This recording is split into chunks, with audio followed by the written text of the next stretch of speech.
श्री हरिवंश, राधे राधे, हरे कृष्णा। एक छोटी सी कहानी सुनाना चाहती हूँ आपको, जो ये सिद्ध कर सकता है या सिद्ध किया है कि भगवान से आप किसी भी तरह का रिश्ता बनाएं, किसी भी तरह का संबंध बनाएं, प्रभु उस संबंध का निर्वाह अपनी तरफ से ज़रूर करते हैं। हम और आप तो बहुत सारी चीज़ों से बंधे हुए हैं, लेकिन चूँकि प्रभु जो हैं वो बंधन मुक्त हैं और सब कुछ उनके वश में है, वो हर संबंध का निर्वाह बहुत अच्छी तरीके से करते हैं। बहुत लोगों ने ये लघु कथा सुनी होगी अनेक संतजनों के, गुरुजनों के मुख से। मुझे अत्यंत प्रिय है। मैंने सोचा कि मैं अपने व्यूअर्स के साथ शेयर कर दूं कि एक दक्षिण में एक मल्लाह रहता था।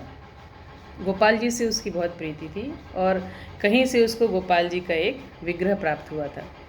संतों ने उसको कहा कि गोपाल जी की सेवा करो, गोपाल जी को अपने पास रखो और किसी भी तरह के प्रपंच में नहीं पड़ना। लोग अगर तुमसे पूजा पाठ के लिए पूछें, सामाजिक ज्ञान व्यवहार के लिए पूछें, तो बस इतना ही कहना कि गोपाल जी जाने, हम क्या जाने। 2 पुत्र और 1 पुत्री थी उसको।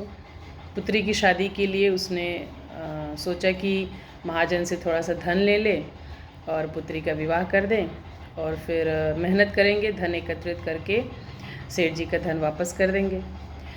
तो सेठ जी से उसने कर्ज़ा लिया, पुत्री की शादी की और मेहनत करके उसने सेठ जी को धन वापस कर दिया। जिस दिन वो धन वापस करने गया सेठ जी के पास, तो सेठ जी उसको रसीद देने वाले थे। सेठ जी के लिए 2 मिनट में उनके मन में जो है कपट आया। उन्होंने सोचा कि पढ़ा लिखा तो है नहीं, रसीद के नाम पे कुछ भी दे दो तो क्या समझ सकता है। तो एक कागज़ पे झूठा कुछ लिख करके सेठ जी ने मल्लाह को दे दिया। मल्लाह वापस घर आ गया। कुछ समय के बाद उसी सेठ ने मल्लाह के ऊपर मुकदमा कर दिया कि इसने मेरा पैसा नहीं लौटाया। मल्लाह कोर्ट गया। जज ने पूछा कि क्या तुमने इसका पैसा लौटाया है? तो सीधे साधे उस मल्लाह ने कहा कि हाँ हुजूर, रुपया हमने लौटाया।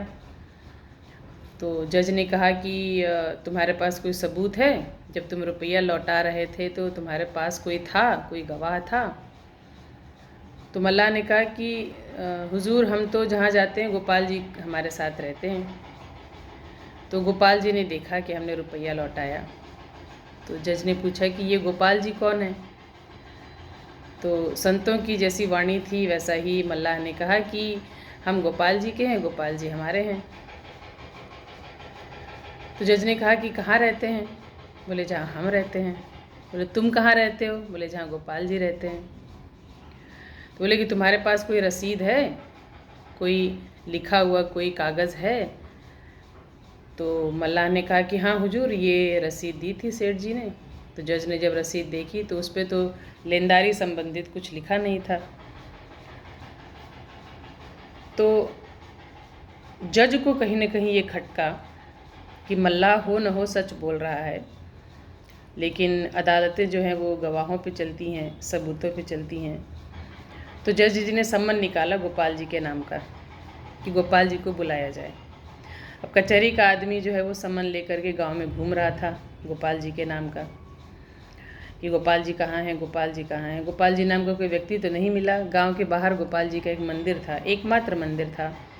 उसके पुजारी ने वो सम्मन ले लिया और कहा कि हाँ गोपाल जी यहीं रहते हैं, दीजिए। और गोपाल जी के चरणों में ले जा करके उसने वो सम्मन रख दिया। कहा कि प्रभु, एक से एक अद्भुत भेंट आपके लिए आती है। इस बार की भेंट जो है वो कुछ अलग है, आप ही एक उसका सहारा हो, जाइएगा अवश्य। कचहरी की तारीख देखी पंडित जी ने और उस दिन ठाकुर जी का अद्भुत श्रृंगार किया मंदिर के पुजारी ने। तो जब कोर्ट की कार्रवाई शुरू हुई तो मल्लाह के कटघरे में आकर के एक बूढ़ा सा व्यक्ति लाठी लिए हुए खड़ा था। मल्लाह को बाहर रखा गया, एक कटघरे में सेठ जी, एक कटघरे में गोपाल जी। जज ने पूछा कि आप कौन? बोले कि हम वहाँ थे, हम गवाह हैं जब सेठ जी को रुपया लौटाया मल्लाह ने। तो जज ने पूछा कि क्या सबूत है आपके पास? बोले सबूत है हुजूर, सेठ जी को यहीं रखिए और कचहरी के कोई आदमी भेज करके आप इनके बही खाते में से वो रसीद, असली रसीद निकलवाइए और देखिए कि मल्लाह ने पैसा रुपया लौटाया था। सेठ जी को यहीं रखा गया, कचहरी के एक आदमी उनके घर गया और जहाँ पे उस वृद्ध ने बोला था वहीं पे असली रसीद थी वो मिल गई। मल्लाह छूट गया, सेठ जी को सज़ा हो गई। जज के माथे में अभी भी कुछ खटका, उसको लगा कुछ न कुछ तो यहाँ पे अद्भुत विचित्र हुआ है। उसने मल्लाह को बुलाया, बोले ये जो आए थे ये कौन थे? बोले गोपाल जी थे। बोले कहाँ रहते हैं? बोले जहाँ हम रहते हैं। बोले तुम कहाँ रहते हो? बोले जहाँ गोपाल जी रहते हैं। कचहरी का काम बीच में छोड़ के और जज साहब घर चले गए और दरवाज़ा बंद करके फूट फूट के रोए। घर वालों ने बहुत मनाया, बहुत प्रयत्न किया, पूछा क्यों रो रहे हो, क्या बात हो गई, कचहरी में कुछ हो गया? नहीं, इस स्थिति में नहीं थे जज साहब कि कुछ बता सके घर वालों को। किसी तरह से अपने आप को संभाल करके सारी कहानी बताई। तो लोगों ने पूछा कि अच्छा हुआ ना तुमको गोपाल जी के दर्शन हुए, फिर रोते किस लिए हो? आ करके चले गए इसलिए रोते हो? तो जज जी ने कहा कि नहीं, वो आ करके चले गए इसलिए नहीं रोता हूँ। कि शुक नारद शारद शेष दिनेश सुरेश के ध्यान ना आते रहे, सोई इस अदालत में आकर मल्ला के गवाह कहाते रहे। घर वालों ने पूछा फिर रोते क्यों हो, कारण तो बताओ। जज ने कहा कि सुख दोखे हो दर्श दियो जो दियो,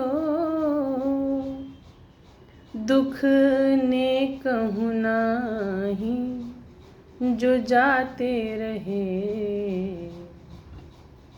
ना मुझे आने का, उनके आने का सुख है, ना उनके जाने का मुझे दुख है, फिर रोते क्यों हो? कि सुख धोखे हो दर्श दियो जो दियो, दुख ने कहूँ नाही जो जाते रहे। दुख इस बात का है कि मैं कुर्सी पे बना जज बैठा रहा, जगदीश खड़े समझाते रहे। मैं कुर्सी पे बना जज बैठा रहा, जगदीश खड़े समझाते रहे। कि मैं उठ के उनको प्रणाम भी नहीं कर पाया, उनकी चरण रज भी नहीं ले पाया, इस बात का दुख है मुझे। नौकरी छोड़ी, घर बार छोड़ा और वृंदावन आ गए। आज भी वृंदावन के लोग उन्हें जज स्वामी के नाम से जानते हैं, जैसा संतों और गुरुजनों के मुख से सुना है। कभी भी बिहारी जी के मंदिर में दर्शन नहीं किया। जब दर्शन निपट जाते, बंद हो जाते, तो मंदिर के प्रांगण में लौट लेते।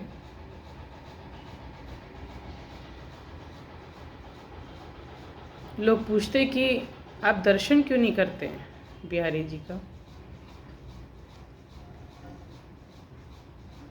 बोले नहीं, दर्शन करने की मेरी योग्यता नहीं है। दर्शन करने का अपराध मैंने अधिकार खो दिया है। इस योग्य नहीं हूँ मैं कि बिहारी जी के दर्शन करूँ। बहुत पाप किए हैं मैंने। मैं कुर्सी पे बना जज बैठा रहा जगदीश खड़े समझाते रहे। मंदिर के प्रांगण में इसलिए लौटते कि भक्तजनों की, संतों की रज माथे से लगाऊं और इस जन्म में जो भयंकर अपराध हुआ है मुझसे उसको किसी तरह से निवृत्त करूं। तो ये है भगवान से संबंध बनाने की महिमा और किस तरह से प्रभु अपनी ओर दया करके, कृपा करके कब किस रूप में आकर्षित कर लें, ये उनके अलावा और कोई नहीं जान सकता। तो इसी प्रतीक्षा में हम और आप लगे रहें कि किसी न किसी रूप में, किसी न किसी समय पर, कभी न कभी अपने योग्य समझ के हमें भी वो कोई सेवा का अवसर देंगे। इसी आशा में श्री हरिवंश। राधे राधे। हरे कृष्णा।